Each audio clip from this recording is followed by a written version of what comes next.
باقی تو دیکھنے والے سننے والے دیکھیں گے، بالکل سنیں گے تو وہ بتائیں گے کہ نہیں، انہوں نے کوک اسٹوڈیوز میں پرفارم کیے، امیزنگ انڈاؤٹیڈلی جی، and he is multi talented ماشاء اللہ سے. Saval again then just because کہ لالا کا ایک نام ہے، سنگنگ کی دنیا کے اندر ایک اپنا مقام رکھتے ہیں، اس وجہ سے آپ انسپائر ہوئے، یا اگر آپ کے والد صاحب کسی اور شعبے سے وابستہ ہوتے تو بھی آپ اس کو پرسیو کرتے؟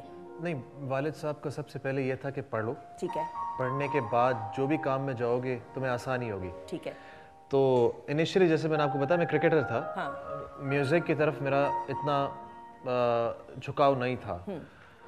جیسے مجھے انجری ہوئی اس کے بعد پھر میوزک کی طرف آیا، پھر ایک سے ایک انسپریشنز بنتی گئیں. والد صاحب کے میوزک اور والد صاحب میوزک کے علاوہ ان سے اتنا کچھ سیکھنے کو ہے. اگر صرف ان سے میوزک کی بات کی جائے تو یہ میں سمجھتا ہوں ایک ناانصافی ہے. ٹھیک ہے. میوزک میں بہت کچھ آتا ہے، پرسنالٹی آتی ہے، اندر کا ایک انسان ہے وہ آتا ہے، یہ سب کمبائن ہو کے جیسے میں اب والد صاحب کی بات کروں تو ایک لیجنڈ بنتا ہے. صحیح، لیکن اور بھی کوالٹیز ہوں گی، میں ضرور چاہوں گی ذرا ڈیٹیل میں، بیکاز یو نو ہم better than all of us obviously. یہ ایک بہت ڈاؤن ٹو ارتھ جسے آپ کہتے ہیں شخص ہیں، اور میں سمجھتا ہوں کہ دل سے کام کیا انہوں نے، دل سے انہوں نے میوزک کیا، اور سنسیئرٹی. کیونکہ ہوتا ایسے ہے کہ ہم سب کانشیسلی کوئی چیز کریں گے تو ہم شارٹ کٹس ڈھونڈیں گے. انہوں نے شارٹ کٹس نہیں ڈھونڈی، انہوں نے شاعری سے لے کر کمپوزیشن سے مجھے آج بھی یاد ہے میں بہت چھوٹا ہوتا تھا تو ون ٹیک ریکارڈنگ ہوتی تھی. ٹھیک ہے. اور ون ٹیک ریکارڈنگ میں میرے والد صاحب بیٹھے ہوتے تھے ایک روم میں. ٹھیک ہے.